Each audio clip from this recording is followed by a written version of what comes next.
your continued viewership. Before we begin, tell us, where in the world are you watching from? We love knowing our global reach. Now, let's dive into today's story. Chapter 1. The Foundation of Betrayal. Vincent Cross stood in his penthouse office overlooking the Chicago skyline, his reflection barely visible in the floor-to-ceiling windows. At 42, his salt and pepper hair and steel gray eyes gave him an air of authority that had been earned through 20 years of building an empire most people never saw. To the world, he was a successful security consultant. In reality, he was the architect of one of the most sophisticated information networks in the Midwest. 3 years ago, his world had shattered in the most predictable way possible. "I'm taking Ryan. I'm taking half of everything," Claudia had declared that October evening, her perfectly manicured nails drumming against the divorce papers. "My lawyer says I'm entitled to it after 15 years of marriage." What she didn't know, what no one knew, was that Vincent Cross had spent those 15 years building something far more valuable than the suburban mansion and visible assets she was claiming. While she'd been playing tennis at the country club and organizing charity galas, he'd been cultivating relationships with people who traded in secrets, favors, and power. The divorce had been swift and brutal. Claudia had hired Harrison and Associates, the most aggressive firm in the city, led by a shark named Patricia Harrison, who specialized in destroying wealthy men. Vincent had sat through the proceedings with the patience of a predator, letting them think they were winning. "Your client seems remarkably calm for someone about to lose millions," Patricia had whispered to Vincent's deliberately mediocre attorney during one of the settlement hearings. If only she'd known that Vincent was already 3 moves ahead. The real blow had come when Ryan, his 16-year-old son, had chosen to live with his mother. The boy Vincent had taught to play chess, to think strategically, to never show weakness, had looked him in the eye and said, "Mom says you care more about work than family. I think she's right." That night, Vincent had made a decision that would reshape everything. He would give them what they wanted, distance, but he would also give them something they hadn't asked for, a lesson in what happens when you cross Vincent Cross. The plan had taken 3 years to mature. During that time, Claudia had moved into a new life with Tyler Webb, a smooth-talking real estate developer she'd met at one of her charity events. Tyler was everything Vincent wasn't: flashy, social, and completely convinced of his own charm. What Tyler didn't realize was that every property deal he'd closed in the past 2 years had been carefully orchestrated by Vincent's network. Vincent had been feeding Tyler opportunities, creating artificial market conditions, and slowly building Tyler's ego and dependency on deals that seemed too good to be true. Because they were. Ryan, now 19 and about to graduate from Northwestern with a degree in business, had grown distant. Their monthly dinners had become formal affairs where the boy, now a young man, spoke about his mother's happiness and Tyler's amazing business success with barely concealed disdain for his father's boring consulting work. Vincent let him believe it. The graduation ceremony was tomorrow, and Vincent had received his invitation like any other divorced parent. Formal, cold, with specific instructions about seating arrangements. Claudia had made it clear through her attorney that while Vincent was welcome to attend, he should maintain appropriate boundaries. Standing in his office now, Vincent opened a secure tablet and reviewed the final pieces of his 3-year masterpiece. Tomorrow wouldn't just be Ryan's graduation. Tomorrow would be the beginning of the end for everyone who had betrayed him. His phone buzzed with a text from Marcus Delacroix, his closest associate and the only person who knew the full scope of Vincent's capabilities. "Everything's in position. Are you sure you want to do this at the boys' graduation?" Vincent typed back without hesitation. "They chose the venue. I'm just providing the entertainment." He walked to his safe and withdrew a simple silver phone, one of 12 identical devices that connected him to people whose names never appeared in any directory. This particular phone connected him to Judge Angela Romano, who owed Vincent more favors than she could repay in a lifetime. Tomorrow, Claudia and Tyler would learn that some betrayals have consequences that echo for years. And Ryan would learn that his father wasn't the weak man he'd been led to believe. Vincent poured himself a scotch and watched the city lights flicker like stars. In 18 hours, the real Vincent Cross would finally step out of the shadows. Chapter 2. The stage is set. The Northwestern University graduation ceremony was a picture of affluent perfection. Families clustered in designer clothes under the June sun, their conversations mixing pride with barely concealed competition about their children's future prospects. Vincent arrived precisely 15 minutes before the ceremony began, wearing a simple charcoal suit that cost more than most people's cars, but looked completely unremarkable. He spotted Claudia immediately. She'd positioned herself in the third row, center section, surrounded by what looked like a small army of her social circle. Tyler sat beside her, his arm draped possessively across her shoulders, his gaudy gold watch catching the sunlight like a beacon of nouveau riche desperation. Vincent chose a seat in the back, exactly where a properly marginalized ex-husband should sit. Vincent, the voice belonged to Jennifer Walsh, one of Claudia's tennis partners. I didn't expect to see you here. Claudia mentioned you'd been distant from Ryan lately. Vincent smiled the practiced smile he'd perfected over years of staying invisible. Wouldn't miss my son's graduation. How's the real estate market treating you and David? Jennifer's face brightened. Actually fantastic. We just closed on that new development in Winnetka. Tyler Webb found us the most amazing property, way below market value. The seller was desperate. Can you believe it? Vincent could believe it, since he'd arranged for the seller's company to face a sudden cash flow crisis that made the sale necessary. But he simply nodded and said, Tyler seems to have a gift for finding opportunities. He really does. Claudia is so lucky. I mean, after your divorce, we all worried about her, but Tyler has been amazing. Such a provider. Vincent let the barb land without reaction. I'm happy she's found someone who makes her feel secure. As Jennifer walked away, Vincent's phone buzzed with an encrypted message from his network. Everything was proceeding on schedule. Tyler's latest miracle deal, a massive commercial development project, was about to hit its first major snag. The environmental impact report that had been mysteriously delayed for 6 months was ready to be filed. Today, the ceremony began with the usual pomp and circumstance. Vincent watched Ryan cross the stage, tall and confident, shaking hands with the dean. For a moment, genuine pride cut through his carefully constructed armor. Whatever else had happened, Ryan was his son, and this was his achievement. But when Ryan found Claudia and Tyler in the crowd, when his face lit up and he pointed directly at them, while completely ignoring the back section where Vincent sat, that moment of softness crystallized back into cold purpose. The ceremony ended with the traditional cap toss, and families began flowing toward the reception area. Vincent was making his way through the crowd when he heard Claudia's voice, sharp with authority. Excuse me, officer. I need to speak with security about seating arrangements for the family reception. Vincent turned to see his ex-wife approaching a campus security guard, her face set in the expression he remembered from their worst fights. Righteous indignation mixed with absolute certainty that she was in the right. Ma'am, is there a problem? The security guard, a heavy-set man in his 50s, looked genuinely confused. That man, Claudia pointed directly at Vincent, is my ex-husband. He's not welcome in the family section of the reception. I've already spoken to the event coordinator about this, but I wanted to make sure security was aware. Vincent felt the familiar calm descend over him. The same feeling he got when a chess opponent made exactly the move he'd been hoping for. He walked toward them, not hurrying, his face showing nothing but mild confusion. Is there an issue? He asked the security guard directly, ignoring Claudia completely. Sir, this lady says. This loser abandoned us for work, Claudia interrupted, her voice carrying clearly across the crowd. Several nearby families turned to watch the unfolding drama.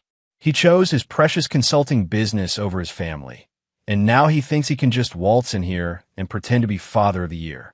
He's not welcome here. Tyler stepped up beside her, his chest puffed out in a display of protective masculinity that might have been impressive if Vincent hadn't known exactly how leveraged and desperate the man was behind his confident facade. You heard the lady, pal. Family only. Vincent looked at the security guard, who was clearly uncomfortable with the situation. Then he looked at Tyler, really looked at him, letting a hint of the predator show through the mask for just a moment. Tyler actually took a half step back. I understand there's been a misunderstanding, Vincent said quietly. Then he pulled out his silver phone. The crowd around them was growing. Vincent could see Ryan pushing through, his face flushed with embarrassment and anger. Perfect. Vincent made one phone call. He spoke only 4 words. Romano. Northwestern. Now. Full. He hung up and slipped the phone back into his pocket. What was that supposed to prove? Claudia demanded. Security, I want this man removed from. Mrs. Morrison. The new voice belonged to Dr. Elizabeth Hawthorne, Northwestern's Dean of Students, who had appeared beside the security guard with the speed of someone responding to an urgent summons. I'm so sorry for any confusion. If you could give us just a moment to sort this out. Dr. Hawthorne looked directly at Vincent, and he could see the exact moment she recognized him. Not as Vincent Cross, the consulting businessman, but as Vincent Cross, whose name appeared on certain very exclusive donor lists and whose recommendations carried weight in academic circles she desperately wanted to be part of. Dad! Ryan had finally reached them, his graduation cap clutched in his hand. What's going on? Your mother was just explaining seating arrangements, Vincent said calmly. I was about to leave anyway. I got what I came for. That's when they heard the sirens. Chapter 3. The phone call's power. The sirens grew louder, and Vincent watched as 3 police cars pulled up to the main campus entrance. Behind them came 2 black SUVs that made Tyler Webb's face go pale in a way that confirmed Vincent's intelligence about the man's past encounters with federal authorities. Vincent Cross. The voice belonged to Principal Diana Foster, who had appeared at Vincent's elbow with the kind of speed that suggested she'd been running. Her face was flushed, and there was genuine panic in her eyes. Sir, I had no idea who you were. Please forgive the misunderstanding. The words cut through the crowd's murmur like a blade.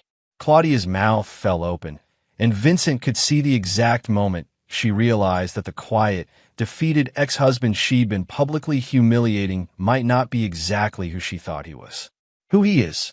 Tyler stepped forward, his gold watch catching the light as he gestured dismissively. Lady, this is just Vincent. He sells security systems or something. There's no misunderstanding here. Dr. Hawthorne and Principal Foster exchanged a look that made Tyler's confidence waver. Mr. Webb, Dr. Hawthorne said carefully, I think perhaps you should. Vincent Cross. A new voice interrupted, and everyone turned to see Detective Frank Morrison, no relation to Claudia, despite the name, approaching their group. He was followed by 2 uniformed officers and a woman in a plain black suit whose bearing screamed federal agent. Vincent stepped forward slightly. Detective Morrison, I wasn't expecting to see you here. Sir, we received word you might need assistance with a situation. The detective's respectful tone caused another ripple of confusion through the watching crowd. Ryan was staring at his father like he'd never seen him before. Dad, what's going on? Who are these people? Before Vincent could answer, the woman in the black suit stepped forward. Agent Patricia Romano, FBI Liaison Office. Mr. Cross, the call came through Judge Romano's office.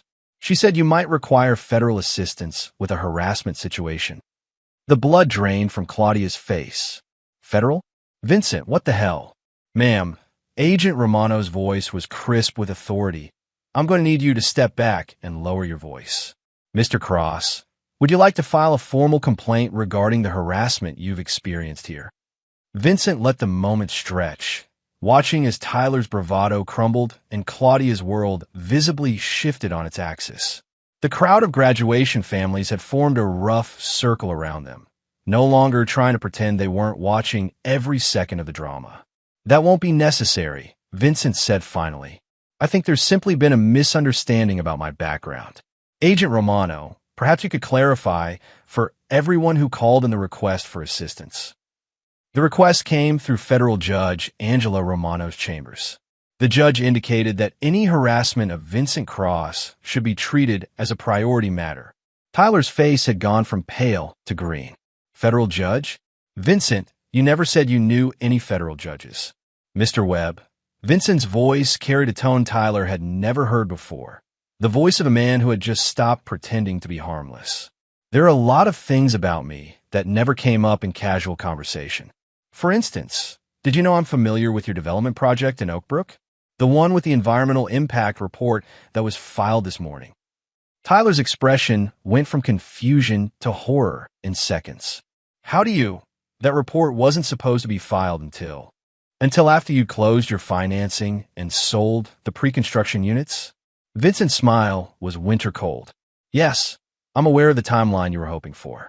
Unfortunately, environmental law doesn't pause for convenient financing schedules. Claudia was looking back and forth between them, clearly trying to process what she was hearing. Vincent, I don't understand. You're a security consultant. You sell alarm systems to small businesses. Actually, Mrs. Morrison, Dr. Hawthorne interjected, Mr. Cross is one of our most significant benefactors. The Cross Center for Strategic Studies was endowed by his foundation. Perhaps you're not aware of your ex-husband's full portfolio. Vincent watched Ryan's face as the pieces began clicking into place. His son was intelligent. He was starting to realize that the father he dismissed as a workaholic failure might be something else entirely. The Cross Foundation? Ryan's voice was quiet. Dad, the Cross Foundation sponsors half the business seminars at school. They partner with the federal government on security research. The founder would have to be extremely wealthy and well-connected, Vincent finished. Yes. The silence that followed was broken by Agent Romano's radio crackling to life. She listened to the transmission, then looked at Vincent with something approaching amusement. Mr. Cross, we just received word that the SEC will be opening an investigation into several real estate development projects in the northern suburbs. Your name came up as a potential witness. Tyler staggered backward like he'd been hit.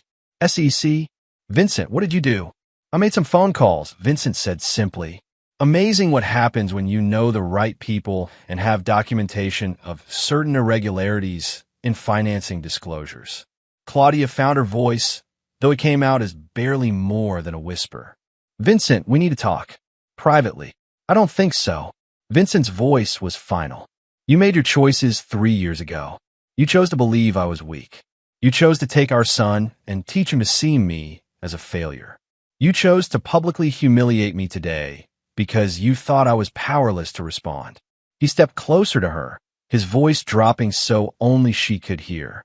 You forgot that I taught you how to play chess, Claudia. I taught you to think several moves ahead. But you never learned the most important lesson. Never attack an opponent until you're certain you understand what they're capable of. Vincent turned to Agent Romano. Thank you for your quick response. I think the situation is resolved. As the law enforcement officials began to disperse, Vincent looked at his son one last time. Ryan's face was a mix of shock, confusion, and something that might have been the beginning of respect.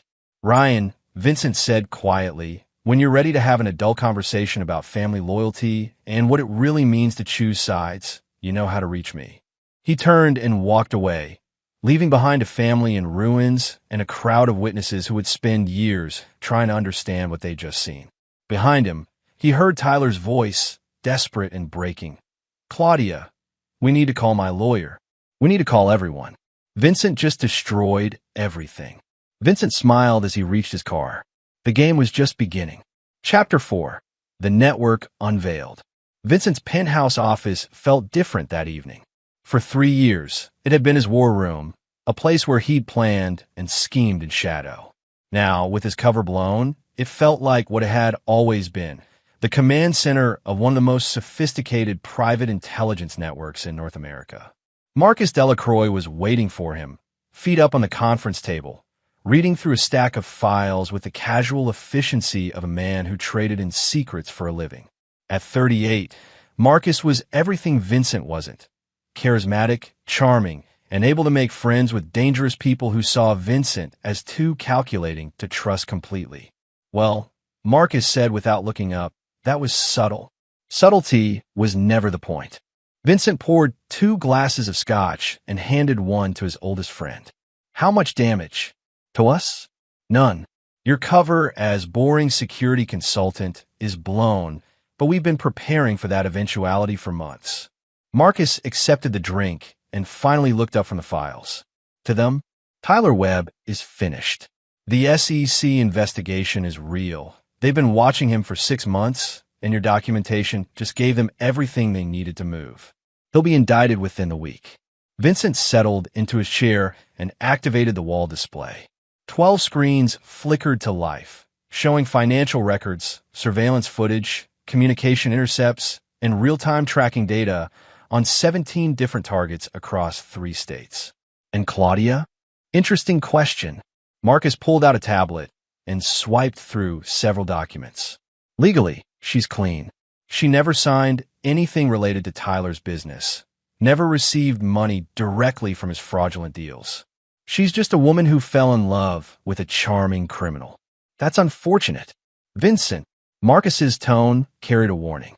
She's the mother of your son. She's a woman who spent 3 years poisoning my relationship with my child while living off the proceeds of fraud. Vincent's voice was matter-of-fact. She made her choice when she chose him over our family. Now she gets to live with the consequences. The main screen shifted to show a live feed from outside Claudia's house. Through the window, they could see her pacing frantically while Tyler sat on the couch with his head in his hands. "What's the plan?" Marcus asked. Vincent opened a secure laptop and began typing. Phase 1 was exposure. Phase 2 is escalation. Tyler's arrest will happen tomorrow morning. I want Claudia to understand exactly how deep she is in this. Meaning, her house is financed through Tyler's company. Her car lease, her country club membership, her credit cards. Everything she's used to maintain her lifestyle for the past 2 years has been funded by money that the federal government is about to seize. Marcus whistled low. She'll lose everything. Everything she gained by betraying our family. Vincent's fingers moved across the keyboard with surgical precision. But that's not the real punishment. On the screen, Vincent pulled up financial records showing a web of interconnected companies, shell corporations, and investment vehicles that would have impressed the most sophisticated money launderer. The real punishment is what happens to Ryan. Marcus set down his glass hard enough to make it ring against the table. Vincent, the boy is innocent in all this. Is he? Vincent turned to face his friend directly. Ryan chose his mother. He chose to believe I was weak and worthless. He chose to embrace Tyler as a father figure and celebrate his success. He made those choices as an adult. Marcus, 19, is old enough to understand loyalty. So what are you going to do? Vincent pulled up another screen showing Ryan's academic records, financial aid applications, and employment prospects. Ryan's graduate school funding was arranged through shell companies connected to Tyler's business empire. His summer internship at Morrison & Associates, the law firm that destroyed me in the divorce, was secured through Tyler's influence. Even his apartment lease was co-signed by one of Tyler's subsidiary companies. The implications hit Marcus immediately. When the feds seize Tyler's assets, Ryan loses everything: school funding, job prospects, even his apartment. He'll discover that everything he's gained since choosing his mother's side was built on fraud. That's brutal, even for you. Vincent stood and walked to the window, looking out over the city where his network of allies and assets stretched into every sector that mattered. You know what's brutal, Marcus? Having your own son look you in the eye and tell you that his mother's criminal boyfriend is a better man than you are. Being told you're worthless by a child you spent 15 years protecting and providing for. Behind him, the surveillance feed showed a black sedan pulling up to Claudia's house. 3 men in suits stepped out. "Are those?" Marcus began. "FBI Financial Crimes Unit. They're serving search warrants for all of Tyler's properties and assets." Vincent checked his watch. Right on schedule. On the screen, they watched as Claudia answered the door, her face cycling through confusion, denial, and growing horror as she realized what was happening. Tyler appeared behind her, and even through the surveillance feed, his panic was visible. Vincent's secure phone buzzed with a text from Agent Romano. "Webb is in custody. Clean sweep on all properties. Your intel was perfect. Phase 2 complete," Vincent said to Marcus. "Tomorrow morning, Claudia wakes up homeless. Her bank accounts will be frozen, pending investigation into whether she knowingly benefited from criminal proceeds. Her social circle will abandon her the moment they realize she's associated with a federal fraud case. And Ryan? Ryan gets to learn what it feels like when the foundation of your life turns out to be built on lies." Vincent's reflection in the window showed no trace of regret. Maybe then he'll understand what he did to me. Marcus was quiet for a long moment, studying his oldest friend. What happens if he comes to you for help? Vincent turned back to the room, his expression unreadable. That depends entirely on what he's prepared to say about the choices he's made. On the surveillance feed, they watched as FBI agents began loading boxes of evidence from Claudia's house while she stood on the front lawn in her silk pajamas, Tyler's world collapsing around her in real time. Vincent Cross had built his network for moments like this, when betrayal demanded a response that legal courts couldn't provide. Tomorrow, everyone who had dismissed him as weak would begin to understand what real power looked like. The game was accelerating exactly as planned. Chapter 5. The collapse begins. Claudia Morrison hadn't slept. She stood in her kitchen at 6 a.m., surrounded by the remnants of what had been, just 24 hours ago, a life of comfortable luxury. FBI evidence boxes lined the hallway. Tyler's belongings had been seized along with anything that could be connected to his business empire. Her Mercedes was gone, impounded as part of the asset forfeiture. Even her jewelry box sat empty, its contents tagged and bagged as potential proceeds of criminal activity. Her phone had been ringing since 5 in the morning, but not with offers of support. Patricia Harrison, her divorce attorney, had called to inform her that the firm was terminating their relationship to avoid any potential conflicts of interest arising from ongoing federal investigations. Her personal banker had left a voicemail explaining that her accounts were under federal review and all assets were frozen pending the outcome of Tyler's case. Most devastating of all had been the call from Ryan. "Mom, what the hell is going on? I just got an eviction notice from my apartment. They're saying my co-signer is under federal investigation for fraud. My internship just called and rescinded their offer." "Mom, what did Tyler do?" She tried to explain, but how do you tell your son that the man he'd looked up to for 2 years was a criminal? How do you admit that everything they'd built together was constructed on lies? The doorbell rang, and Claudia found herself hoping it was Vincent. As much as she hated to admit it, she needed someone who understood power and money and how to navigate the kind of disaster her life had become. Instead, she opened the door to find 2 people she'd never seen before. A woman in her 40s with sharp features and expensive clothes, and a younger man whose smile didn't reach his eyes. "Mrs. Morrison? I'm Sandra Phillips from Chicago Tribune, and this is my photographer, Dennis. We'd love to ask you a few questions about Tyler Webb's arrest and your relationship with the fraud investigation." Claudia slammed the door, but the damage was done. The media had found her. Her phone buzzed with a text from an unknown number. "Coffee? We need to talk." 20 minutes later, Claudia sat across from Vincent in a small cafe 3 blocks from what used to be her house. He looked exactly the same as always, calm, composed, completely unruffled by the chaos he'd unleashed. She wanted to hate him for that composure, but mostly she felt exhausted. "You destroyed my life," she said without preamble. "I revealed what your life actually was," Vincent corrected. "Everything you thought you had was stolen money, Claudia.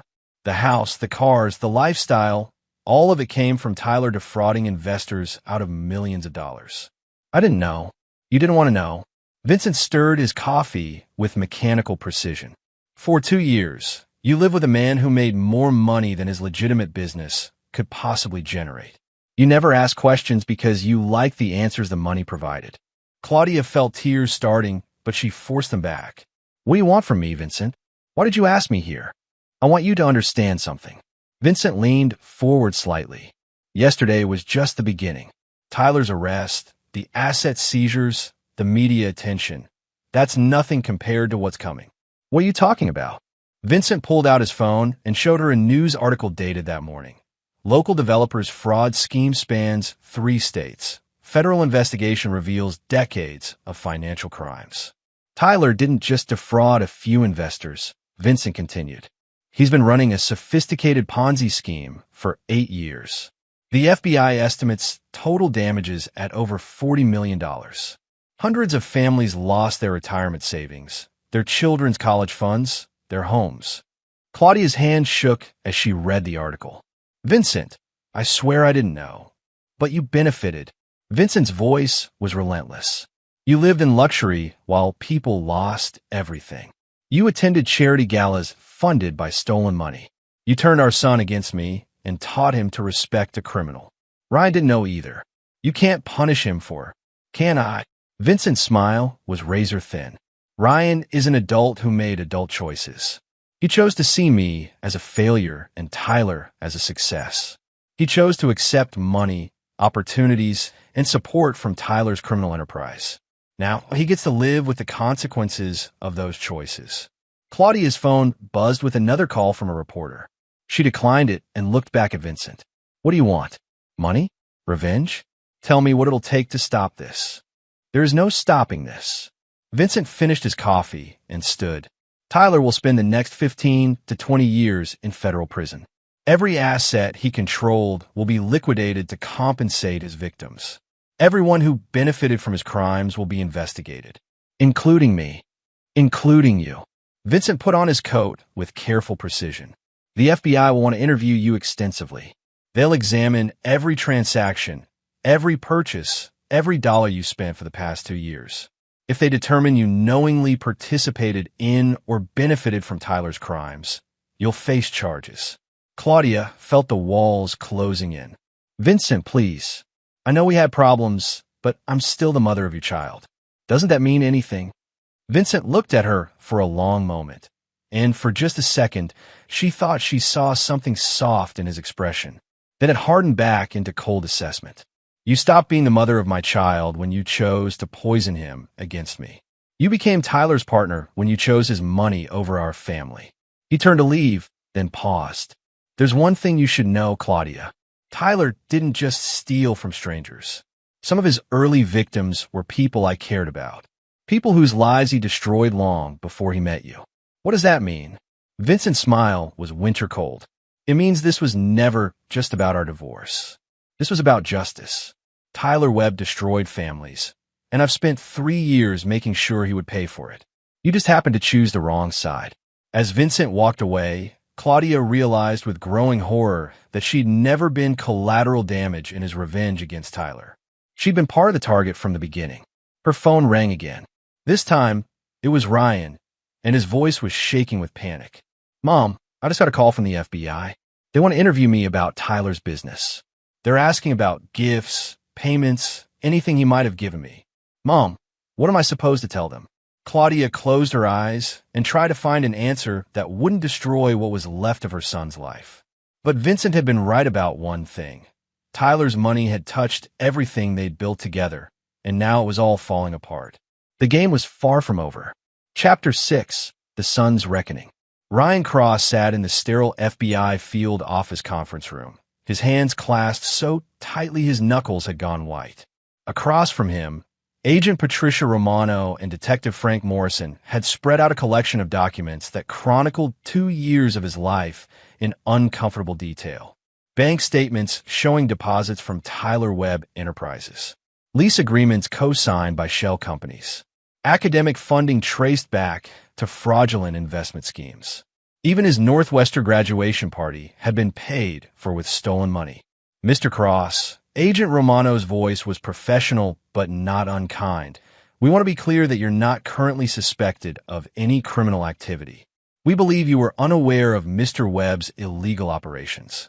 But Ryan's voice cracked slightly. But you did receive substantial financial benefits from those operations.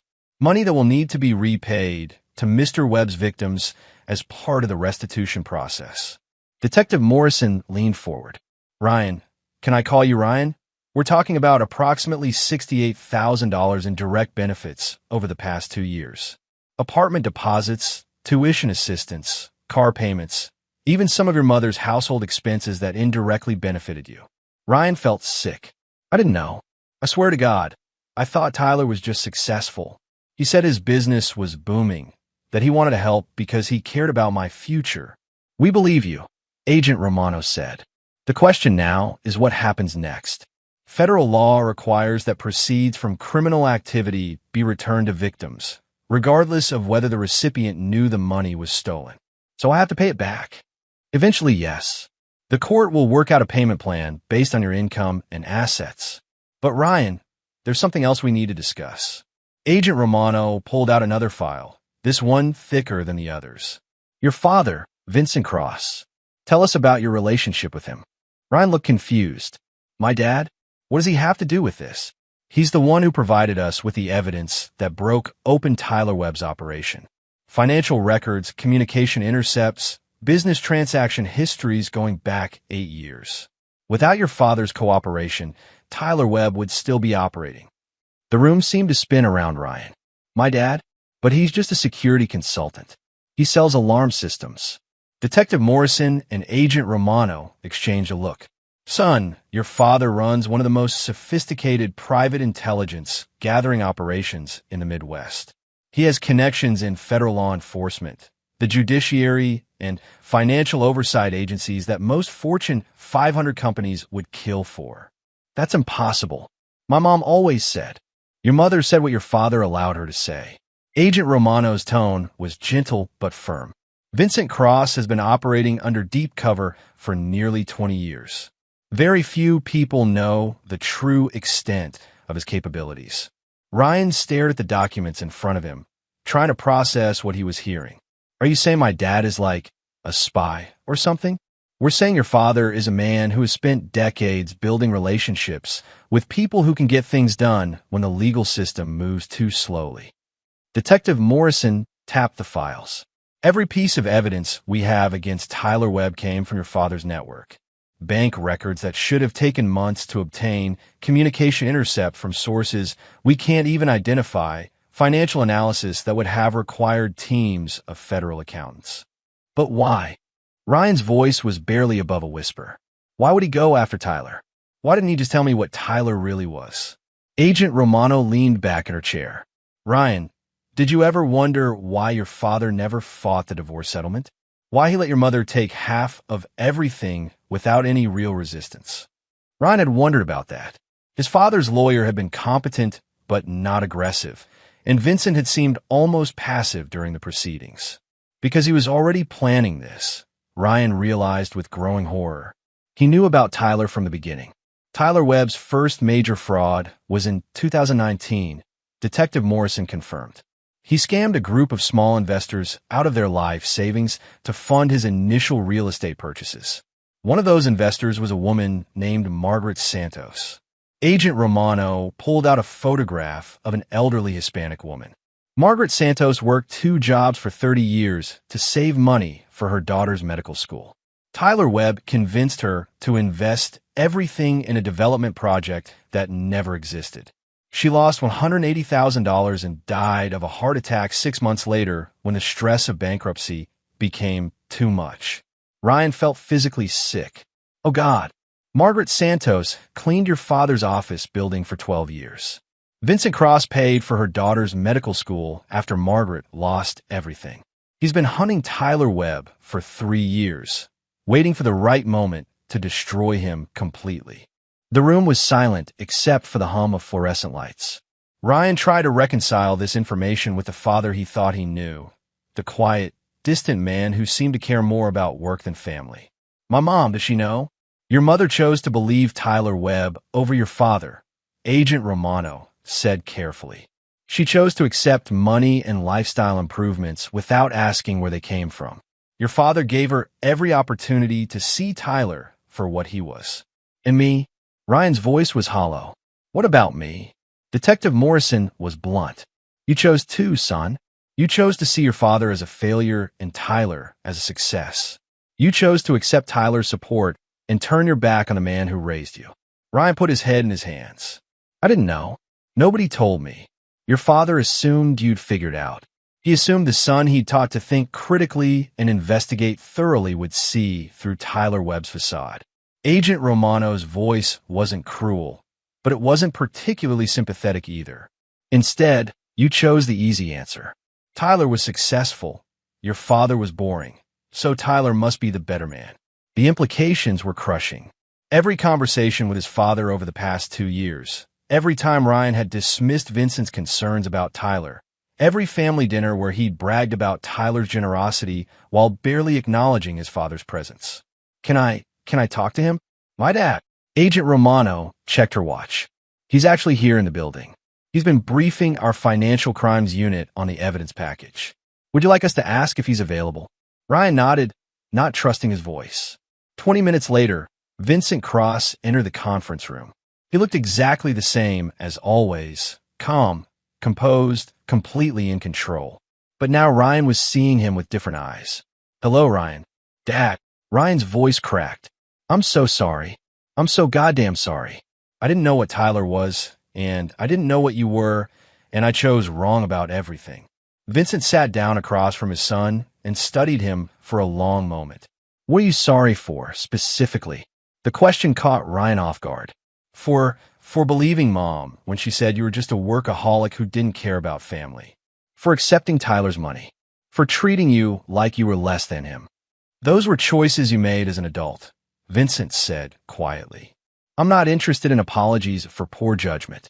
I'm interested in whether you understand why those choices had consequences." Ryan wiped his eyes with the back of his hand. "Because you taught me to think before I act, and I didn't. Because you taught me to question things that seemed too good to be true, and I didn't. Because I let other people think for me instead of using my own brain." Vincent nodded slightly. And because loyalty matters. Because family matters. Because when someone spends 15 years taking care of you, you don't throw them away the first time things get complicated. For the first time in the conversation, Vincent's expression softened just slightly. "What are you going to do now?" Ryan looked around the conference room, at the agents who'd spent the morning destroying his illusions, at the evidence of his father's true nature spread across the table. "I'm going to pay back every dollar Tyler stole, even if it takes me 20 years. I'm going to learn who my father really is instead of believing what other people told me. And I'm going to try to earn back something I should never have thrown away." Vincent stood up and walked to the door. Then he paused and looked back at his son. "There's a job opening in my organization for someone with a business degree and a hard lesson in the difference between appearance and reality. The pay is good, but the work is demanding and loyalty is non-negotiable." Ryan's head snapped up. "Dad, think about it. When you're ready to have that conversation, you know how to reach me." As Vincent left the room, Ryan realized that his father had just offered him something more valuable than Tyler Webb's stolen money, a chance to be part of something real. The question was whether he was strong enough to earn it. Chapter 7. The Final Players.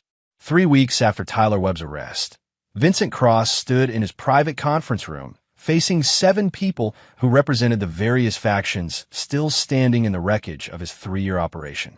The mahogany table reflected the soft glow of recessed lighting, and the floor-to-ceiling windows offered a view of the Chicago skyline that had cost Vincent more than most people's houses.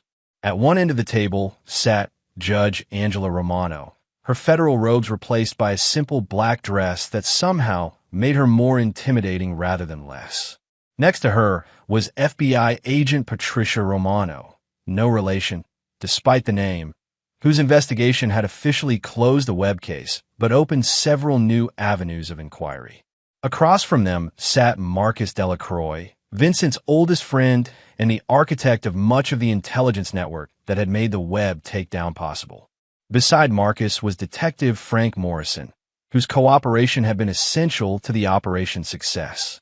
At the far end of the table sat 3 people who had not been invited but had demanded to be present: Claudia Morrison, her new attorney William Hayes, and Ryan Cross. Vincent had allowed this meeting because all the outstanding issues needed to be resolved before he could move forward with the next phase of his organization's evolution. With his cover blown, he could either retreat back into the shadows or step fully into the light as what he had always been, a man who operated outside normal legal channels to achieve results the system couldn't provide. "Let's be clear about why we're here," Vincent began, his voice carrying the authority of someone accustomed to controlling room dynamics. Tyler Webb is in federal custody, facing 15 to 20 years in prison. His Ponzi scheme has been dismantled, and the victim restitution process is underway. The primary operation is complete. Judge Romano leaned forward. "Vincent, the federal prosecutor wants to know if you're willing to testify about how you obtained some of the evidence against Webb. There are questions about surveillance methods and financial record access that could affect the strength of the case. The evidence will speak for itself. My methods remain confidential." Vincent's tone brooked no argument. Tyler Webb will plead guilty rather than face the full evidence package in open court. He knows what I have on him. Agent Romano consulted her notes. Speaking of evidence, we've been reviewing the scope of your intelligence gathering operation. Some of the techniques and capabilities you've demonstrated go well beyond what we'd expect from a private security consultant. Marcus spoke for the first time. Agent Romano, are you asking whether Vincent's organization operates within legal boundaries? I'm asking whether the federal government needs to be concerned about the existence of a private intelligence network operating without oversight. Vincent smiled, and it wasn't entirely pleasant. Agent Romano, for 3 years, your agency struggled to build a case against Tyler Webb despite multiple complaints and suspicious activity reports. My organization handed you a complete evidence package that will result in the recovery of $40 million in stolen assets and justice for hundreds of victims. Perhaps the question isn't whether you should be concerned about my methods, but whether you should be embarrassed about your agency's failures. The temperature in the room seemed to drop several degrees. Judge Romano cleared her throat diplomatically. Vincent has always been thorough in his approach to problem solving. I think we can all agree that the Webb case outcome justifies the methods used. Claudia had been silent throughout the exchange, but now she spoke up. What about my situation? I've been living in a motel for 3 weeks while the FBI decides whether to charge me with anything. My bank accounts are frozen. I can't access my own money, and reporters follow me everywhere I go. Her attorney, William Hayes, opened a file. My client has cooperated fully with the federal investigation.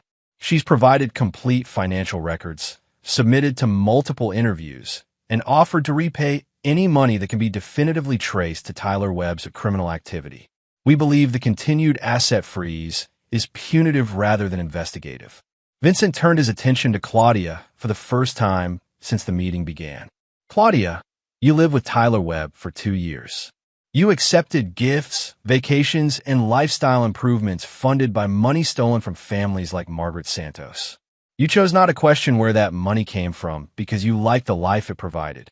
I didn't know it was stolen. You didn't want to know. Vincent's voice was relentless. More importantly, you spent those 2 years poisoning our son against me while teaching him to admire a criminal. That wasn't a crime, Claudia, but it wasn't nothing. Ryan, who had been silent until now, looked up from his hands. Dad, Mom made mistakes, but she doesn't deserve to lose everything. She didn't commit any crimes. Vincent studied his son carefully. Over the past 3 weeks, Ryan had been working with the FBI to provide information about Tyler's operation, and he'd begun the process of repaying the money he'd unknowingly received from the fraud scheme. More importantly, he'd been asking questions about Vincent's real work, about the choices he'd made, about the man his father actually was rather than the man others had told him to see. Ryan, what do you think would be appropriate consequences for someone who chose to benefit from criminal activity, even unknowingly? Ryan was quiet for a long moment. Repayment of any money that came from illegal sources. Full cooperation with investigators. And acknowledgement that the choices made had serious consequences for other people. Vincent nodded approvingly. Agent Romano, I assume the federal government has reached similar conclusions about Claudia's situation? Mrs. Morrison will not face criminal charges. However, approximately $23,000 in direct benefits she received from Tyler Webb's criminal enterprise must be repaid as part of victim restitution. Her assets will remain frozen until a repayment plan is established. William Hayes looked relieved. That's acceptable. We can work out a payment schedule. There's one more issue, Vincent said, his gaze moving around the table. My organization has been operating in shadows for 20 years. The Webb case has brought us into the light in ways that require adjustments to our operational structure. Judge Romano looked concerned. What kind of adjustments? The kind that transform a private intelligence network into a legitimate consulting firm with government contracts and official oversight. Vincent activated the wall display, showing organizational charts and federal certification documents. Cross-strategic solutions will become an official contractor for federal law enforcement agencies requiring specialized intelligence, gathering, and analysis services. Marcus grinned. In other words, we're going legitimate. As legitimate as we choose to be. Vincent's smile was sharp. Some clients require solutions that exist in legal gray areas. We'll continue to provide those services, but now we'll have official cover for the majority of our operations. Agent Romano studied the documents on the screen. This level of federal certification usually requires extensive background investigations and security clearances, which we've already obtained. Vincent's tone suggested that federal bureaucracy had never been a significant obstacle for his organization. Judge Romano has been facilitating the paperwork for 6 months. Claudia looked around the table, clearly struggling to understand the implications of what she was hearing. Vincent, are you saying you've been planning this transition since before Tyler's arrest? I've been planning this transition since the day our divorce was finalized. Vincent's voice was matter of fact. Tyler Webb was always going to be taken down. The only question was whether his destruction would serve a larger purpose. Ryan leaned forward. What larger purpose? Vincent looked at his son with something approaching pride. Creating an organization that can provide justice when a legal system moves too slowly or operates within constraints that protect the guilty. Tyler Webb destroyed families for years while hiding behind corporate structures and legal technicalities. He needed to face consequences that couldn't be delayed or plea bargained away. And now we have the resources and official recognition to take on bigger problems. Human traffickers who exploit legal loopholes. Corporate executives who poison communities and hide behind bankruptcy courts. Political corruption that operates just within the bounds of technical legality. Vincent stood and walked to the windows, looking out over the city where his network had operated in shadow for 2 decades. The Webb case was a proof of concept. We identified a criminal, gathered evidence through unconventional means, and delivered justice that the traditional legal system couldn't provide quickly enough. Now we can do that work openly with federal sanction and unlimited resources. Marcus joined him at the window. And unlimited targets. Vincent's reflection in the glass showed a man who had spent 3 years waiting for this moment. Tyler Webb was small time. There are people out there destroying lives on a scale that makes his $40 million scheme look like petty theft. Now we can go after them. Behind them, the meeting was wrapping up with the efficiency of people who understood that the real business was conducted in private conversations after the formal proceedings ended. But Vincent was already thinking ahead to the next case, the next criminal who thought they were untouchable, the next family that needed justice delivered by people willing to operate outside normal constraints. The Cross organization was about to become something the criminal underworld had never faced before, a private army with federal backing and absolutely no interest in playing by rules that protected the guilty. Tyler Webb had been just the beginning. Chapter 8, The Confrontation. 6 months after Tyler Webb's sentencing to 18 years in federal prison, Vincent Cross received an unexpected visitor. Claudia had requested a meeting, but she hadn't come alone. Standing beside her in Vincent's office lobby was Tyler's younger brother, Derek Webb, whose expensive suit and aggressive posture suggested he hadn't come to offer condolences. Vincent's assistant, Maria Santos, Margaret Santos' daughter, whose medical school education Vincent had funded after Tyler's fraud destroyed her mother, announced the visitors with a carefully neutral tone. Vincent had hired Maria not out of charity, but because she understood better than most what Tyler Webb's crimes had cost real families. "Send them up," Vincent said into the intercom. "And Maria, activate the recording system." 5 minutes later, Vincent stood behind his desk as Claudia and Derek Webb entered his office. Claudia looked healthier than she had during the immediate aftermath of Tyler's arrest. 6 months of working as a real estate assistant had stripped away some of her entitled softness, and the simple clothes she wore suggested she was finally living within honest means. Derek Webb, on the other hand, looked like a man accustomed to getting what he wanted through intimidation. At 6'3", with the build of someone who worked out religiously, He carried himself with the casual aggression of a bully who'd never faced real consequences. "Vincent," Claudia said carefully, "thank you for seeing us. I know this is unusual. Unusual doesn't begin to cover it." Vincent remained standing, his hands clasped behind his back. "Derek, I assume you're here about your brother's situation." Derek stepped forward, his jaw set in obvious anger. "I'm here because you destroyed my family with your vendetta bullshit. Tyler made some mistakes, sure, but 18 years? You ruined him because you couldn't handle your wife leaving you for a better man."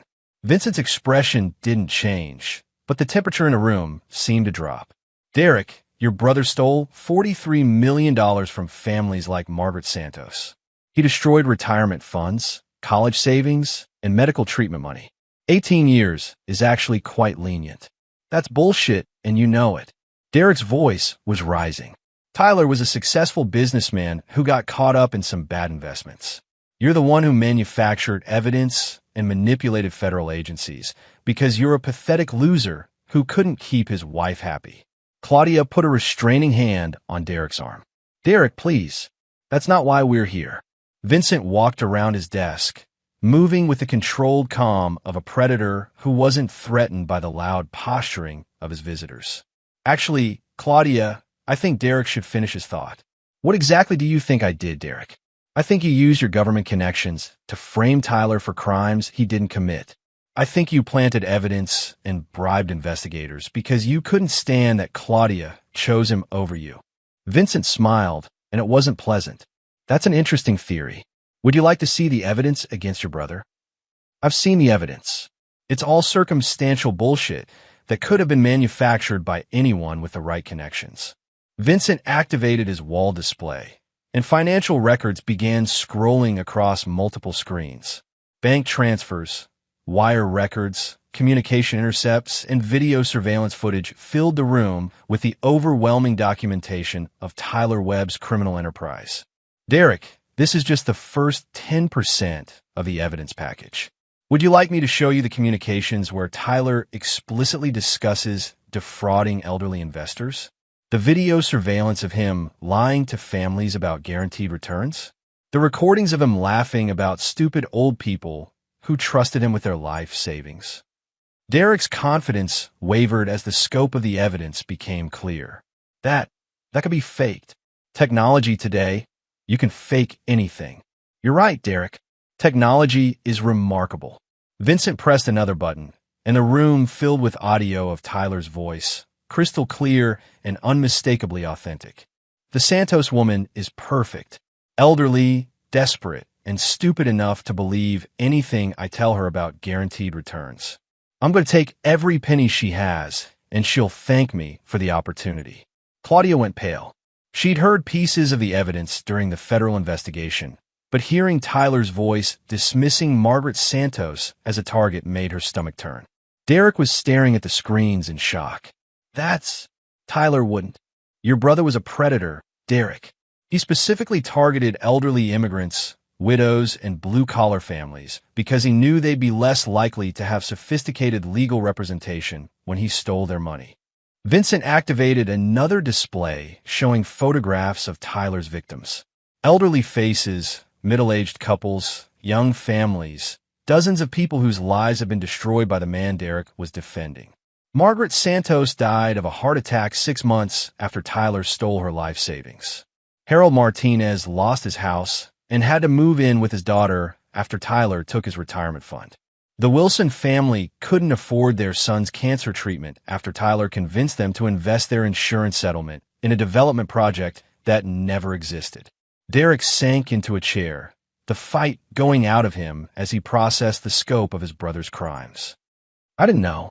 Tyler said it was all just business disputes, that the charges were trumped up. Your brother was looking at 47 separate federal charges when he accepted the plea agreement. 18 years was a gift." Claudia spoke for the first time since the presentation began. "Vincent, Derek isn't here to defend Tyler. He's here because he's in trouble too." Vincent turned his attention back to Derek, who was still staring at the victim photographs. "What kind of trouble?" Derek looked up with hollow eyes.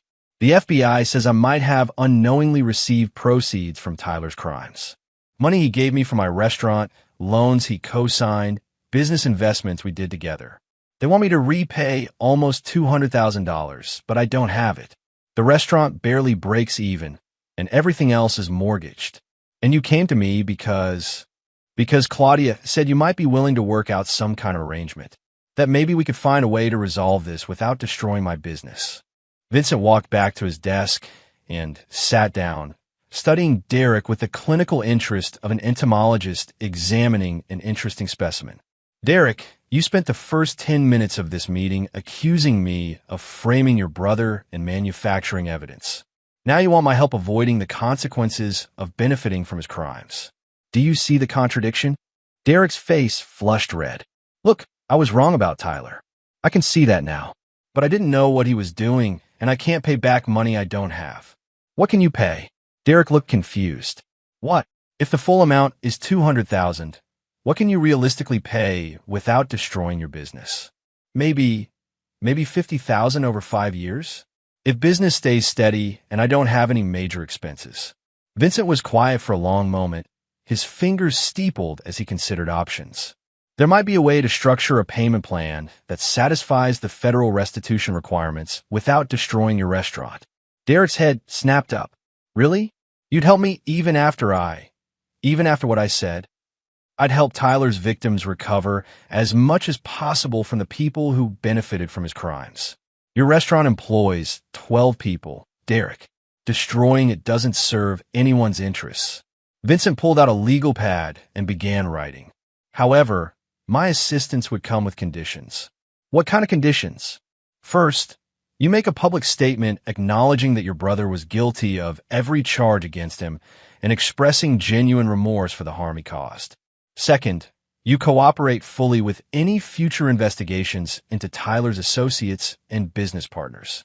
Third, you provide information about anyone who might have knowingly participated in or benefited from his fraud scheme. Derek nodded eagerly. Yes, absolutely. Whatever you need. And fourth, Vincent's voice became very quiet. You apologize to Margaret Santos' daughter for defending the man who killed her mother. Derek looked confused. Margaret Santos' daughter? I don't understand. Vincent pressed the intercom button. Maria, could you join us, please? Maria Santos entered the office with the composed dignity she'd inherited from her mother. At 28, she had graduated medical school with honors and was completing her residency in family medicine. She looked at Derek Webb with the steady gaze of someone who understood exactly what his brother had cost her family. Derek, Vincent said quietly, this is Dr. Maria Santos. Her mother, Margaret, worked 2 jobs for 30 years to save money for Maria's medical education. Tyler stole every penny of it and laughed about how easy it was to defraud a stupid old woman. Margaret died of a heart attack 6 months later when the financial stress became too much. Derek's face went ashen as the abstract concept of victims suddenly became personal. Oh God, I'm so sorry. I had no idea. Maria's voice was steady, but carried an undertone of pain that 6 months hadn't healed. Mr. Webb, your brother didn't just steal money. He stole my mother's dignity, her sense of security, and ultimately her life. She died believing she'd failed me, that she'd been foolish to trust someone who seemed so successful and confident. I'm sorry, Derek whispered. I'm so goddamn sorry. If I'd known what Tyler was really doing, you would have stopped him? Maria's question was gentle but pointed. Or would you have found ways to rationalize it as long as you were benefiting too? Derek had no answer to that, and the silence stretched until Vincent broke it. Derek, the payment plan I'm willing to arrange will allow you to keep your restaurant and make restitution over 10 years instead of 5. In exchange, you'll spend 1 day every month for the next 2 years working at a nonprofit organization that helps elderly victims of financial fraud. You'll see firsthand what your brother's crimes cost real families. And Maria will oversee your community service, Vincent continued. She'll determine whether you're genuinely committed to making amends or just going through the motions to avoid consequences. Derek looked at Maria, then back at Vincent. That's more than fair. Thank you. Vincent stood, signaling that the meeting was over. Derek, understand something. This is your one chance to do the right thing. If you fail to meet any of the conditions we've discussed, if you miss payments or try to avoid your obligations, there won't be any negotiations or second chances. Understand. I hope you do. Vincent's voice carried the quiet menace of a man who had spent decades proving that actions had consequences. Because Tyler thought he was too smart to get caught and too charming to face real consequences. He was wrong about both things. As Derek and Claudia left the office, Maria remained behind. Mr. Cross, do you think he's sincere? Vincent watched Derek through the window as he walked to his car, his shoulders bent with the weight of new understanding. I think he's scared, which is almost as good as sincere. And Maria? If he doesn't live up to the agreement, we'll destroy him just as thoroughly as we destroyed his brother. And if he does, Vincent smiled for the first time since the meeting began, then maybe one good thing will come out of Tyler Webb's crimes. Derek will learn what his brother never did, that some debts can only be paid through genuine service to the people you've harmed. Through the window, they watched Derek Webb drive away to begin a very different kind of life than the one he'd expected when he came to confront Vincent Cross. The Webb family's reckoning was finally complete. Chapter 9. The New Order. 1 year after Tyler Webb began serving his federal sentence, Vincent Cross stood before the largest gathering of his network that had ever taken place in a single location.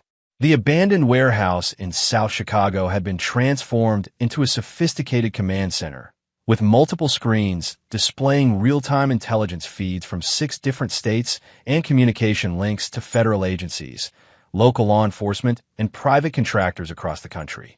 57 people filled the converted space: former federal agents, retired military officers, financial analysts, technology specialists, and legal advisors who had spent years working in the shadows of Vincent's organization. Tonight, for the first time, they were all in the same room, preparing to emerge fully into the light as Cross Strategic Solutions became the most powerful private intelligence firm in North America.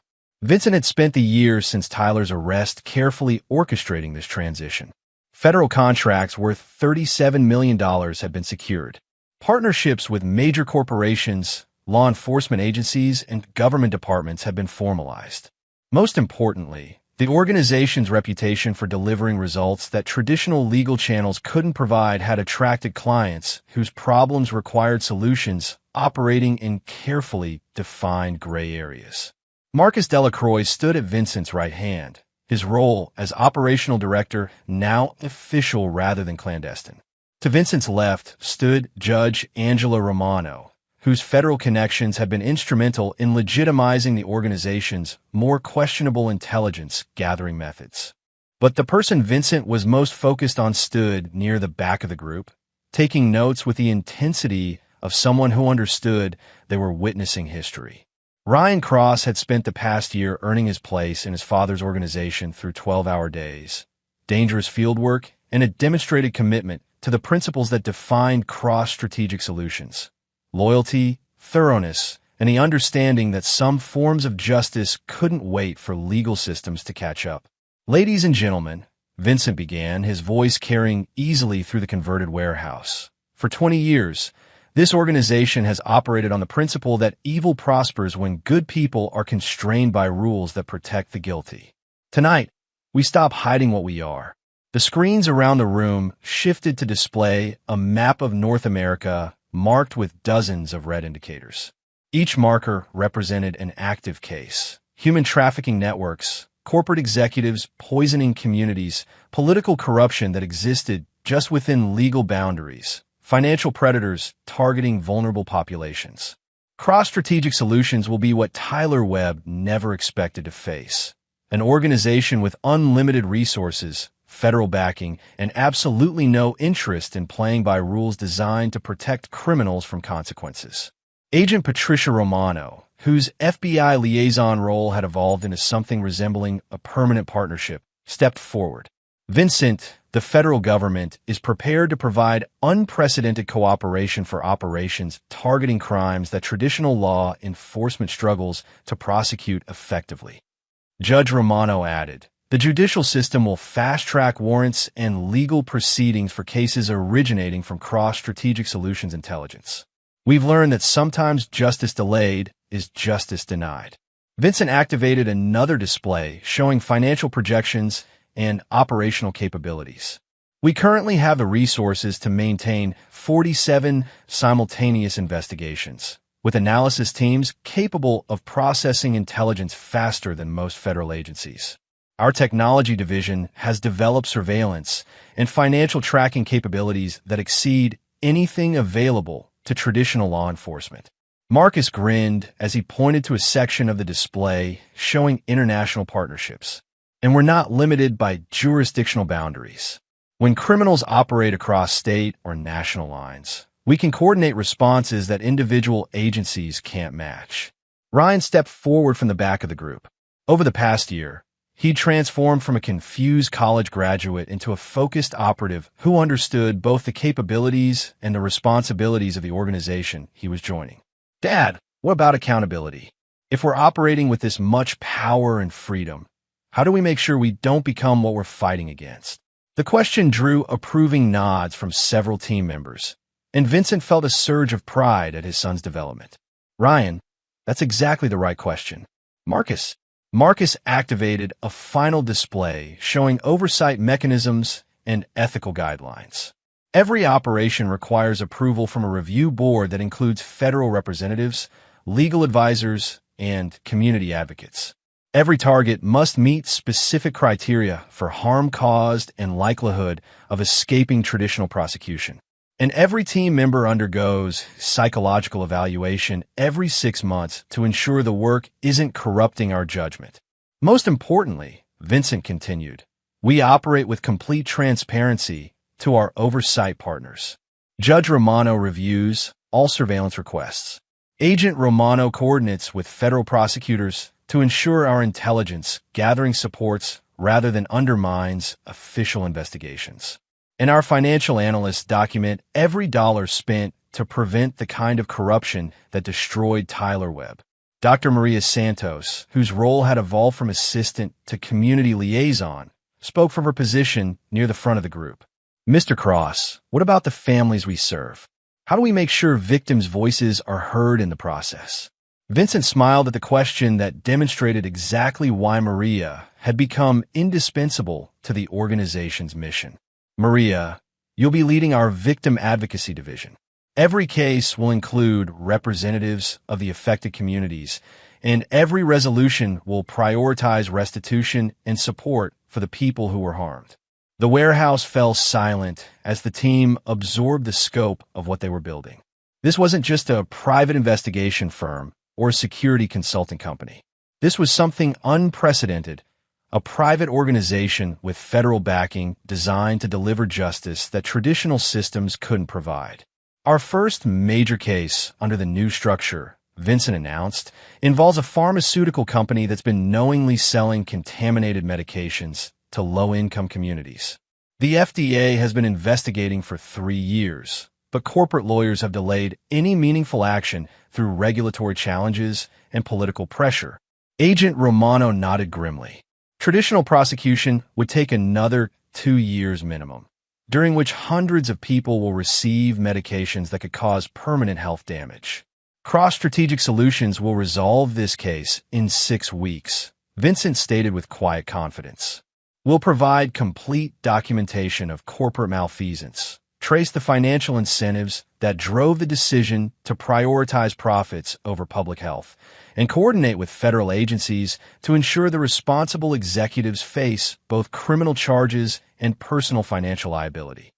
Marcus added, and we'll do it in ways that traditional law enforcement can't, by operating simultaneously across multiple jurisdictions, by accessing financial records through private networks that bypass corporate legal delays, and by building cases that corporate lawyers can't challenge on procedural grounds. Ryan raised his hand. What happens to the executives responsible? Vincent's smile was sharp as winter steel.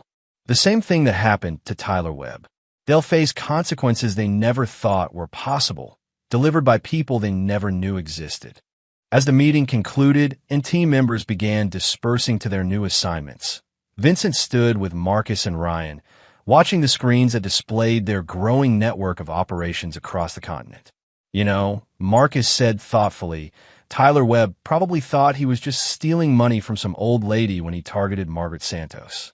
He had no idea he was starting a war with someone who had been planning for this moment for 20 years. Ryan looked at his father with the respect that had taken a year of hard lessons to develop. "Dad, do you ever wonder if we're going too far? If maybe Tyler's 18 years in prison was enough revenge?" Vincent was quiet for a long moment, watching intelligence feeds from operations that would deliver justice to families Tyler Webb had never heard of who had been harmed by criminals he'd never met. "Ryan, revenge was never the point. Tyler Webb was just one criminal in a system that protects the guilty and abandons the innocent. What we built from his destruction is something that can prevent 1,000 other Tyler Webbs from destroying families like Margaret Santos." Vincent turned from the screens to face his son directly. "The question isn't whether we're going too far. The question is whether we're going far enough to make sure that people who prey on the vulnerable understand that somewhere out there, someone is watching, someone is planning, and someone will make sure their crimes have consequences." Outside the warehouse, the Chicago skyline glittered with the lights of 8 million people, most of whom would never know that an organization existed whose sole purpose was ensuring that the powerful couldn't escape justice by hiding behind wealth, influence, or legal technicalities. Vincent Cross had started his war against Tyler Webb with a single phone call at his son's graduation.